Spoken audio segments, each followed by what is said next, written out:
পেঁয়াজি খেয়েছি তো কতই, কিন্তু ডিম পেঁয়াজি খাওয়া হয়নি। আজকে আমি ডিম পেঁয়াজি বানিয়েছি।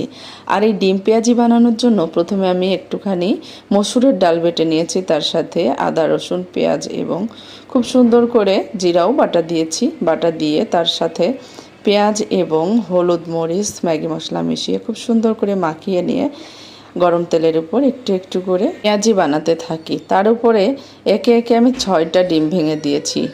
ডিম ভাঙা হয়ে গেলে একটু একটু করে নেড়ে দিতে হবে এবং ঘুরিয়ে দিতে হবে, সাথে উপরে একটু লবণ ছিটিয়ে দিতে হবে, না হলে খেতে খুব একটা স্বাদ লাগবে না। তারপর হয়ে গেলে প্লেটের উপর নামিয়ে নিতে হবে। নামিয়ে নেওয়ার পরেই এই খাবারটা সাজানোর প্রক্রিয়া শুরু, যেগুলো খাবারের স্বাদ আরও হাজার গুণে বাড়িয়ে দেবে। এজন্য প্রথমে আমি শসাগুলো খুব সুন্দর করে সাজিয়ে নিই, তারপর কুচি কুচি শসাও ছেড়ে দেই, মরিচ কুচি কুচি করে কেটে তার উপরে ছেড়ে দেই, তারপর টমেটো সস, যেটা খাবারের দুর্দান্ত স্বাদ এনে দেয়। হয়ে গেল আমার ডিম পেঁয়াজি। আর এটা কোনো সাধারণ ডিম পেঁয়াজি নয়। সাধারণ পেঁয়াজিটাকে আমি কি সুন্দর ডিম পেঁয়াজিতে অসাধারণ একটি খাবার বানিয়ে ফেললাম।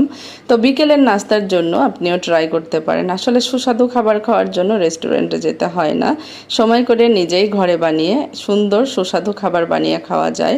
আর এগুলো খাবার কিন্তু খুবই হেলদি হয়, কারণ বাজারের খাবারে অনেক দিনের তেল এবং অনেক দিনের মশলা দেওয়া হয়, যেটা খেয়ে বাড়িতে আসলেই পেটে সমস্যা দেখা দেয়। আর হাতে বানানো খাবার খেলে কখনোই সমস্যা হয়, তাই সব সময় এই মজাদার খাবারগুলো নিজে বানাতে হবে।